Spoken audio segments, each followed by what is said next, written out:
হে everyone, সবাইকে জানাই শুভ জন্মাষ্টমী। আর জন্মাষ্টমীর ব্লগটা আমি এখন শুরু করছি। পুজো সন্ধ্যে 7টা থেকে আছে, তো আমরা সন্ধ্যেবেলায় পুজোটা করব। অলরেডি আমি গোপালকে খেতে দিয়ে দিয়েছি। প্রথম বেলায় সকালের খাবার অল্প করেই দিয়েছি, কারণ আমি ডিউটি থেকে এসে যেটুকু অ্যারেঞ্জ করতে পেরেছি সেইটুকুই দিয়েছি।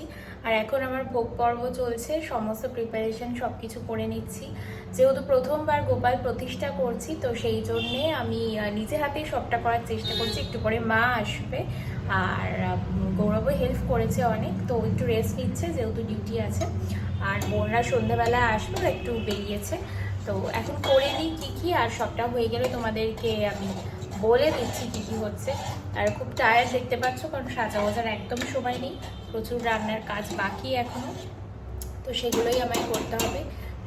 তোমরা থাকো সঙ্গে, দেখতে থাকো ব্লগটা, আশা করছি ভালো লাগবে। আর তালের বড়া, যেটা খুব স্পেশাল জন্মাষ্টমী, এটা সবাই খেতে পছন্দ করে, আর আমিও তো করি, এবং গোপাল ঠাকুরও ভীষণ পছন্দ করে, তো সেই জন্য সেটাও বানাবো। তো তোমরা সঙ্গে থাকো আর দেখতে থাকো। এই পুজোটা আমি বিয়ের আগে থেকেই করি, সেইভাবে না করলেও কিন্তু করি। মা বলে আমি নাকি নাস্তিক ছিলাম। সত্যি আগে এত পুজো আচ্ছা সত্যি বলতে কি আমি করতাম না, কিন্তু জানি না বিয়ের পর থেকে কি হয়েছে পুজো করতে বেশ ভালোই লাগে। বলতে পারো আমার শাশুড়ি মা আর আমার মায়ের শিক্ষায় আজকে এই পুজো করার ইচ্ছাটাও আমার মধ্যে জেগেছে। যাই হোক, তো আমি এখানে যা যা ঠাকুর দেখছো তাদেরকে সমস্ত স্নান করিয়ে খেতে দিয়ে আর এদিকে তালের প্রিপারেশন রেডি করছিলাম, আর গ্যাসে দিয়ে মানে হচ্ছিল পায়েস। আর তারপরেই খিচুড়ির পরেই বানিয়ে নিয়েছিলাম তালের বড়া। কিছুটা করতে করতে মা চলে এসেছিল।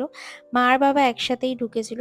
অনেক আগে থেকেই ওরা আসবে বলছিল, কিন্তু আমরা বলেছিলাম সময় নিয়ে আসো যাতে রাত্রিবেলা একটু দেরি করে যেতে পারো।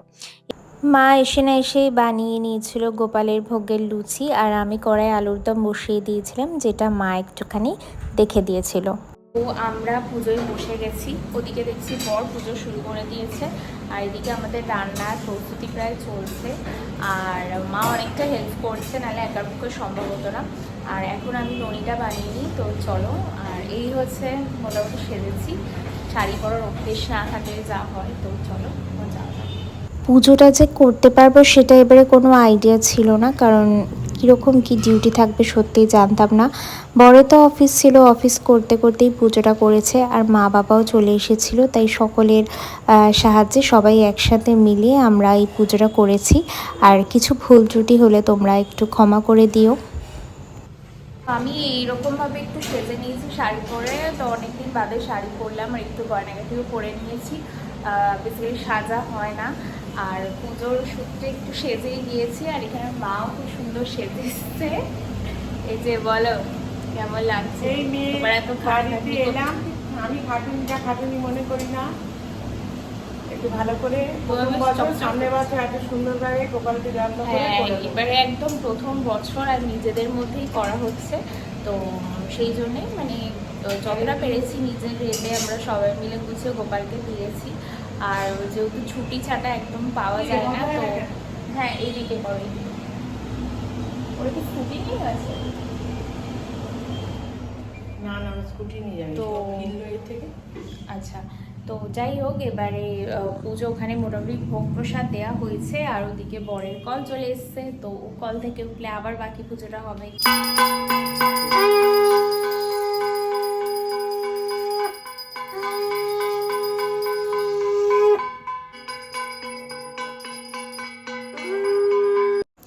পুজো শেষ করার পর পাঁচালি পড়তে হয়, তো বর আমাকে বলেছিল পাঁচালি পড়তে, তো পাঁচালি পড়ে নিয়ে এখানে ঠাকুরের দুধ আর মধু দিয়ে হাত মুখ পা ধুয়ে দিচ্ছিলাম, কারণ বর বলল ঠাকুর এবার খাবে। তো সেই কথা মতো আমি সব কিছু করছিলাম। আমাকে সব কিছু সত্যি বলে দিতে হয়, কারণ আমি নিজে অনেক কিছুই জানি না। তো আমাকে যদি ভালো করে কেউ কিছু বলে আমি সেটা করতে চেষ্টা করি, তো সেটাই করছিলাম। আমার বরের কাছ থেকে আমি অনেক কিছু শিখেছি, সত্যি বলতে কি আমি যেটুকু শিখেছি সবটাই ওর কাছ থেকে শিখেছি, আর সেটাই করছিলাম। যাই হোক, আমি ঠাকুরকে হাত মুখ দিয়ে দিয়েছিলাম, আর ঠাকুর খাচ্ছিল। পুজো শেষ করে আমরা সবাই মিলে একটুখানি প্রসাদ খেয়ে নিয়েছিলাম, আর আমার আশেপাশের বাড়িতে প্রসাদ দেওয়ার ছিল সেগুলোও দিয়েছিলাম, আর কিছু বাড়ির জন্য প্রসাদ তুলে রাখার ছিল সেগুলোও করে নিয়েছিলাম। বোনরাও একটু কাজে বেরিয়েছিল, তো তারপর ওরা এসে গিয়েছিল, তো ওদেরকেও প্রসাদ দিয়ে দিয়েছিলাম। তো রাতে সবাই প্রসাদই খেয়েছিলাম, সেরকম করে আর আলাদা সেদিন কিছু রান্নাবান্না হয়নি। তো তোমাদের কীরকম লাগলো ভিডিওটা জানিও, ভালো লাগলে কিন্তু লাইক শেয়ার সাবস্ক্রাইব করতে ভুলো না আমার চ্যানেলটা।